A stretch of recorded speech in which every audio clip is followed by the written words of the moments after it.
आरपीपीएस educational point में कक्षा 12 के विद्यार्थियों का विद्युत रसायन पाठ में एक बार फिर से स्वागत है। विद्युत रसायन में पिछली वीडियो में आप लोगों ने कोलराउस के नियम तक अध्ययन किया था। हम विद्युत रसायन आगे शुरू करें उससे पहले विद्युत रसायन से संबंधित कुछ पारिभाषिक शब्दों को जान लेते हैं। यानी हम विद्युत रसायन का अध्ययन शुरू करें उससे पहले कुछ मुख्य चीज़ें हम जान लें जो आगे हमारे लिए महत्वपूर्ण होंगी। इसमें सबसे पहले हम बात करते हैं चालक की। यानी कोई भी पदार्थ विद्युत धारा के संचालन के आधार पर पदार्थ 3 प्रकार से वर्गीकृत किए गए हैं। विद्युत संचालन के आधार पर पदार्थ 3 प्रकार के होते हैं।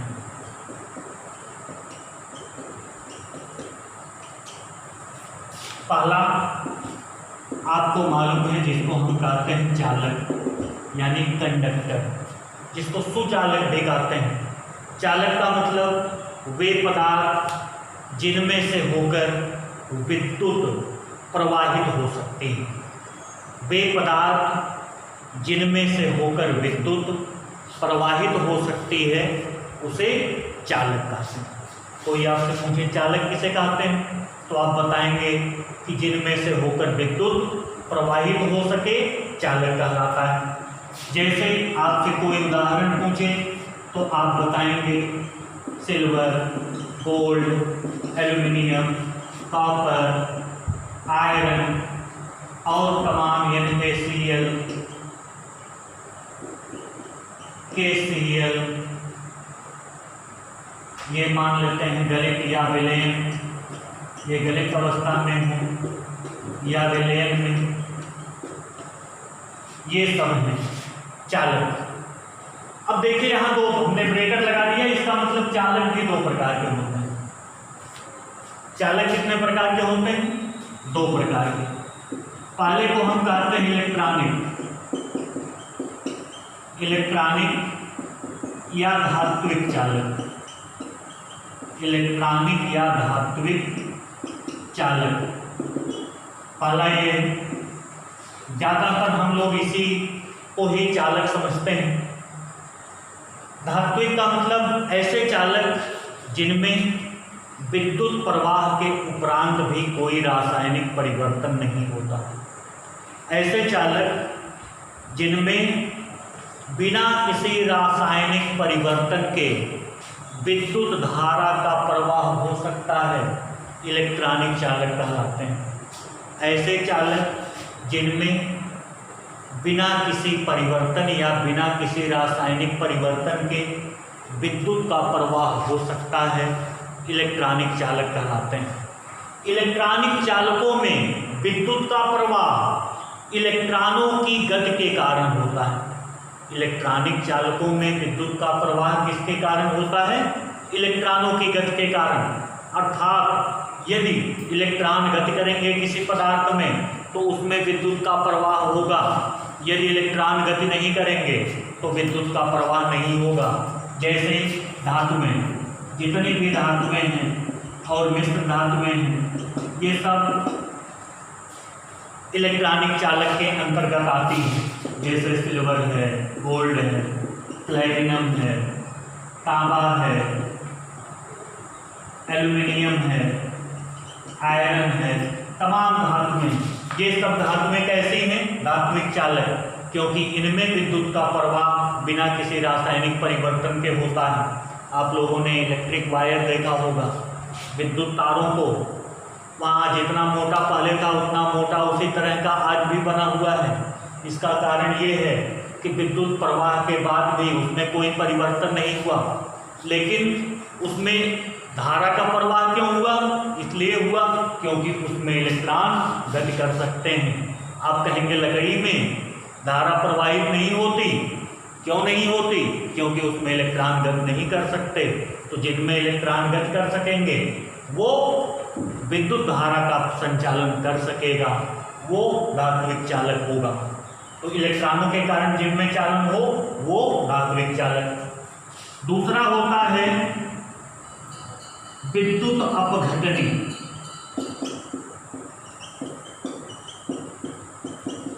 विद्युत अपघटनी चालक। विद्युत अपघटनी का मतलब इलेक्ट्रोलाइटिक कंडक्टर। विद्युत अपघटनी का मतलब सबसे पहले हम ये जान लें कि विद्युत अपघट्य क्या है। सबसे पहले हम विद्युत अपघट्य जान लें, तब उसके बाद विद्युत अपघटनी चालक के बारे में जानेंगे। हमको जानना है विद्युत अपघट्य यानी इलेक्ट्रोलाइट्स, ऐसे पदार्थ जो गलित विलयन या जो गलित अवस्था या विलयन में विद्युत का प्रवाह कर सकते हैं, विद्युत अपघट्य कहलाते हैं। या फिर हम ये कहें ऐसे पदार्थ जिनका गलित अवस्था या विलयन में आयनन हो जाता है या वियोजन हो जाता है, विद्युत अपघट्य कहलाते हैं। ऐसे पदार्थ जो गलित अवस्था या वियोजन या विलयन में आयनित हो जाते हैं वो विद्युत अपघट्य। तो विद्युत अपघट्य भी दो प्रकार के होते हैं। एक प्रबल विद्युत अपघट्य। प्रबल विद्युत अपघट्य का मतलब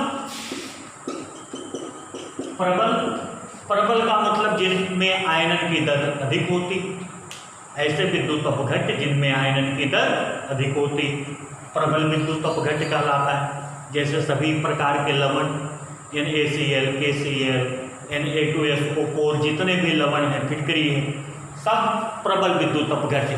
प्रबल अम्ल का मतलब H2SO4, सल्फ्यूरिक अम्ल, नाइट्रिक अम्ल, हाइड्रोक्लोरिक अम्ल, ये सब प्रबल विद्युत अपघट्य हैं, प्रबल अम्ल कहलाते हैं। प्रबल क्षार जैसे NaOH, KOH, BaOH ट्वाइस, ये सब प्रबल विद्युत अपघट्य हैं। प्रबल विद्युत अपघट्य का मतलब जिनके आयनन की दर उच्च होती है। आयनन का मतलब क्या होता है? जब किसी पदार्थ को जल में घोला जाता है तो वो अपने आयनों में डूब जाता है, Na पॉजिटिव Cl नेगेटिव। ये देखिए, इसको हमने जल में घोल दिया और ये Na पॉजिटिव Cl नेगेटिव बना लिया, तो ये विद्युत अपघट्य है क्योंकि इसका आयनन हो गया। जो लवण होते हैं, लवणों में Na पॉजिटिव Cl नेगेटिव बड़े पास होते हैं और पास होने के कारण आयनिक रूप में तो रहते हैं, लेकिन आयन इतने पास होते हैं और प्रबल स्थिर वैद्युत बलों द्वारा बने रहते हैं, जिसके कारण ठोस अवस्था में इनमें विद्युत धारा का संचालन नहीं हो सकता है। लेकिन गलित अवस्था में आयनों के बीच की दूरी बढ़ जाती है, जिससे आयन गति करने के लिए स्वतंत्र हो जाते हैं और वो विद्युत अपघटनी चालक बन जाते हैं। तो ये देखिए, आयनन हो गया, इसलिए ये विद्युत अपघट्य है। प्रबल का मतलब जिसके आयनन की दर उच्च हो, प्रबल विद्युत अपघट्य। एक होता है दुर्बल विद्युत अपघट्य। दुर्बल का मतलब जिसके आयनन की दर कम हो। दुर्बल विद्युत अपघट्य का मतलब जिसके आयनन की दर कम हो। जैसे सल्फोनिक अम्लों को छोड़ दें तो सभी कार्बनिक अम्ल, जैसे एसिटिक अम्ल, फार्मिक अम्ल। दुर्बल क्षारक में आता है NH3 या NH4OH। दुर्बल अम्लों में और हम ले लेते हैं कार्बोनिक अम्ल, बोरिक अम्ल, ये सब दुर्बल विद्युत अपघट्य हैं। दुर्बल विद्युत अपघट्यों का वियोजन होता है। वियोजन का मतलब जल में घुलने पर ये आयनों में टूट जाते हैं, लेकिन उस तरह से जब तक जल में नहीं घोलेंगे तब तक ये विद्युत अपघट्य का कार्य नहीं करेंगे, दुर्बल वाला। लेकिन प्रबल विद्युत अपघट्यों का आयनन होता है। प्रबल विद्युत अपघट्यों का आयनन होगा, दुर्बल विद्युत अपघट्यों का वियोजन होगा। दुर्बल विद्युत अपघट्यों का। तो हम बात कर लें विद्युत अपघटनी चालक। विद्युत अपघटनी चालक का मतलब ऐसे चालक जो गलित अवस्था या विलयन में विद्युत का संचालन कर सकते हैं, ऐसे चालक जो गलित अवस्था या विलयन में विद्युत का संचालन कर सकते हैं विद्युत अपघटनी चालक कहलाते हैं। ये गलित अवस्था या विलयन में क्यों करते हैं? अभी हमने बताया कि गलित अवस्था और विलयन में आयन दूर दूर हो जाते हैं, जिसके कारण आयन गति कर सकते हैं और विद्युत का संचालन हो सकता है। यानी वैद्युत अपघटनी चालकों में आयनों की गति के कारण विद्युत का प्रवाह संभव है। विद्युत अपघटनी चालकों में आयनों की गति के कारण ही विद्युत का प्रवाह संभव है। अगर आयन गति नहीं करेंगे तो विद्युत का प्रवाह संभव नहीं होगा। इसीलिए ठोस NaCl विद्युत का कुचालक होता है, लेकिन गलित अवस्था या विलयन में यह विद्युत का सुचालक होता है। तो आप जान गए होंगे विद्युत अपघटनी चालक क्या है। जो गलित अवस्था या विलयन में विद्युत का प्रवाह कर सके वो विद्युत अपघटनी चालक होता है। तो पहली चीज हमने बताया था चालक। दूसरा होता है कुचालक। कुचालक का मतलब जिनमें विद्युत का प्रवाह नहीं हो सकता। ऐसे पदार्थ जिनमें विद्युत का प्रवाह नहीं हो सकता कुचालक कहलाते हैं। जैसे लकड़ी, प्लास्टिक, रबर, ये सब क्या है? कुचालक। क्यों कुचालक है? क्योंकि उनमें ना तो मुक्त इलेक्ट्रॉन होते हैं ना ही मुक्त आयन होते हैं। और जिनमें मुक्त इलेक्ट्रॉन या मुक्त आयन दोनों नहीं होंगे वो कुचालक होगा। और तीसरी चीज होती है, जैसे हमने बता दिया, लकड़ी, प्लास्टिक, रबर, ये सब। और तीसरा होता है अर्धचालक। अर्धचालक का मतलब जो चालक और कुचालक के बीच का गुण रखता है। ऐसे पदार्थ जिनमें चालक और कुचालक के बीच का गुण उपस्थित हो अर्धचालक कहलाता है। यानी दोनों गुण, कुछ अवस्था में ये कुचालक का गुण प्रदर्शित करता हो और कुछ अवस्था में ये सुचालक का गुण प्रदर्शित करता हो, वो अर्धचालक होगा। जैसे जर्मेनियम, आर्सेनिक, एंटीमनी, ये सब क्या हैं? ये सब कुचालक हैं, अर्धचालक हैं। क्यों अर्धचालक हैं? क्योंकि ये चालक और कुचालक के बीच का गुण रखते हैं। तो ये चीज हमने जान लिया, हमने विद्युत अपघट्य जान लिया। अब हम बात करते हैं इलेक्ट्रोड की। इलेक्ट्रोड या अर्धसेल। इलेक्ट्रोड या अर्धसेल। इलेक्ट्रोड आपने देखा होगा बैटरी में या किसी भी सेल में एक तरफ प्लस लिखा रहता है, एक तरफ माइनस लिखा रहता है। यानी यही प्लस और माइनस जो लिखा हुआ है वही इलेक्ट्रोड है। एक धन इलेक्ट्रोड, एक ऋण इलेक्ट्रोड। धन इलेक्ट्रोड का मतलब और ऋण इलेक्ट्रोड का मतलब। धन का मतलब उस पर इलेक्ट्रॉनों की कमी होगी, ऋण इलेक्ट्रोड का मतलब इलेक्ट्रॉनों की अधिकता होगी। तो बात करते हैं इलेक्ट्रोड की। इलेक्ट्रोड का मतलब होता है जब किसी वैद्युत अपघटनी चालक में, जब किसी वैद्युत अपघटनी चालक में कोई इलेक्ट्रॉनिक चालक रख दिया जाता है तो यह युक्ति इलेक्ट्रोड या अर्धसेल कहलाती है। जब किसी वैद्युत अपघटनी चालक में इलेक्ट्रॉनिक चालक रख दिया जाता है तो यह युक्ति इलेक्ट्रोड या अर्धसेल कहलाती है। अर्धसेल क्या है? जब, या हम ऐसे कह दें, जब किसी लवण के विलयन में या किसी धातु के लवण के विलयन में उसी धातु की छड़ रख दी जाए तो यह युक्ति इलेक्ट्रोड कहलाती है। या जब किसी वैद्युत अपघटनी चालक के विलयन में कोई इलेक्ट्रॉनिक चालक रख दिया जाता है तो यह युक्ति इलेक्ट्रोड कहलाती है।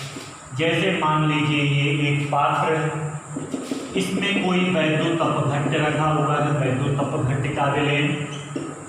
ये देखिए वैद्युत अपघट्य का विलयन, इसमें वैद्युत अपघट्य का विलयन रखा हुआ है। तो वैद्युत अपघट्य के विलयन को हम क्या कहेंगे? वैद्युत अपघटनी चालक। इसको हम कह सकते हैं वैद्युत अपघटनी चालक। अब इसमें कोई इलेक्ट्रॉनिक चालक डाल दो। ये मान लेकर धातु की छड़ हमने कोई डाल दी, ये देखिए इलेक्ट्रॉनिक चालक है, किसी धातु की छड़ है, ये इलेक्ट्रॉनिक चालक है, इलेक्ट्रॉनिक चालक, इलेक्ट्रॉनिक कंडक्टर। ये देखिए, तो ये युक्ति, यही युक्ति कहलाती है इलेक्ट्रोड, और इसी इलेक्ट्रोड को हम कहते हैं अर्धसेल। इलेक्ट्रोड को क्या कहते हैं? अर्धसेल। इलेक्ट्रोड समझ गए होंगे। जब किसी वैद्युत अपघटनी चालक में कोई इलेक्ट्रॉनिक चालक रख देते हैं तो यह युक्ति इलेक्ट्रोड कहलाती है। इलेक्ट्रोड दो प्रकार के होते हैं, एक होता है एनोड। अब एनोड धन और ऋण दोनों हो सकता है, ये सेल पर निर्भर करता है कौन सा सेल है। तो फिलहाल यहाँ आपको उसकी सामान्य परिभाषा जाननी है। एनोड का मतलब जिस इलेक्ट्रोड पर ऑक्सीकरण की क्रिया होती है। एनोड का मतलब ऑक्सीकरण की क्रिया वाला इलेक्ट्रोड, यानी जिस इलेक्ट्रोड पर ऑक्सीकरण की क्रिया होती है उसे एनोड कहते हैं। दूसरा होता है कैथोड। कैथोड का मतलब अपचयन की क्रिया वाला, अपचयन की क्रिया वाला इलेक्ट्रोड। अब आप जान गए होंगे एनोड किसे कहते हैं? जिस इलेक्ट्रोड पर ऑक्सीकरण होता है उसे एनोड कहते हैं। कैथोड किसे कहते हैं? जिस इलेक्ट्रोड पर अपचयन की क्रिया होती है उसे कैथोड कहते हैं। तो ये हो गया एनोड और कैथोड। अब हम बात करते हैं इलेक्ट्रोड विभव की। इलेक्ट्रोड विभव, इलेक्ट्रोड विभव का मतलब जब किसी इलेक्ट्रॉनिक चालक में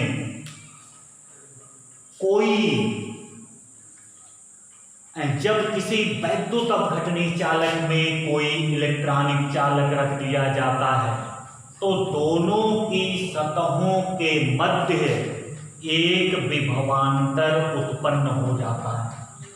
जब किसी वैद्युत अपघटनी चालक में कोई इलेक्ट्रॉनिक चालक रख दिया जाता है तो दोनों सतहों के बीच एक विभवांतर उत्पन्न हो जाता है। इसे ही उस इलेक्ट्रोड का इलेक्ट्रोड विभव कहते हैं। जब किसी वैद्युत अपघटनी चालक में कोई इलेक्ट्रॉनिक चालक रख दिया जाता है तो दोनों की सतहों पर एक विभवांतर उत्पन्न हो जाता है। इसे ही इलेक्ट्रोड विभव कहते हैं। किसी भी, अब बात कर लें हम सेल की। सेल किसे कहते हैं? दो अर्ध सेल यानी एनोड और कैथोड दोनों को संयोजित कर देने पर सेल प्राप्त होता है। सेल का मतलब किसी विद्युत सुचालक से जुड़ी हुई दो अर्ध सेलें सेल का निर्माण करती हैं। किसी विद्युत सुचालक से जुड़ी हुई दो अर्ध सेलें सेल का निर्माण करती हैं। अब बात करें सेल का विद्युत वाहक बल। सेल का विद्युत वाहक बल। सेल का विद्युत वाहक बल का मतलब सेल में दो इलेक्ट्रोड होते हैं, एक एनोड और एक कैथोड, और दोनों इलेक्ट्रोडों के इलेक्ट्रोड विभवों के बीजगणितीय योगफल को सेल का विद्युत वाहक बल कहते हैं। यानी सेल का विद्युत वाहक बल ई सेल बराबर होता है ई एनोड प्लस ई कैथोड, यानी एनोड का विद्युत वाहक बल और कैथोड का विद्युत वाहक बल दोनों को हम जोड़ दें तो सेल का विद्युत वाहक बल प्राप्त होता है। तो सेल हमने जान लिया क्या है। किसी विद्युत सुचालक की सहायता से जुड़ी हुई दो अर्धसेलें सेल का निर्माण करती हैं। सेल दो प्रकार के होते हैं। सेल कितने प्रकार के होते हैं? दो प्रकार के।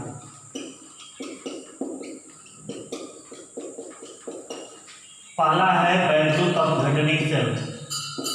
वैद्युत अपघटनी सेल ऐसा सेल जिसमें विद्युत ऊर्जा का रूपांतरण रासायनिक ऊर्जा में होता है, वैद्युत अपघटनी सेल कहलाता है। ऐसा सेल जिसमें विद्युत ऊर्जा का रूपांतरण रासायनिक ऊर्जा में होता है, वैद्युत अपघटनी सेल। दूसरा होता है वैद्युत रासायनिक सेल। दूसरा क्या है? वैद्युत रासायनिक सेल। इसमें रासायनिक ऊर्जा का रूपांतरण वैद्युत ऊर्जा में होता है। जिस सेल में रासायनिक ऊर्जा का रूपांतरण वैद्युत ऊर्जा में होता है, वैद्युत रासायनिक सेल कहलाते हैं। जितने भी प्रकार के सेल आप लोग उपयोग करते हैं, चाहे टार्च को जलाने में, चाहे घड़ी या कैलकुलेटर चलने में, चाहे गाड़ियों को स्टार्ट करने में जो बैटरी लगी होती है, वो सब वैद्युत रासायनिक सेल ही होते हैं। आज की वीडियो में आप लोग यहीं तक पढ़ेंगे। अब कल से आप लोग आएंगे अपने मुख्य पाठ्यक्रम पर।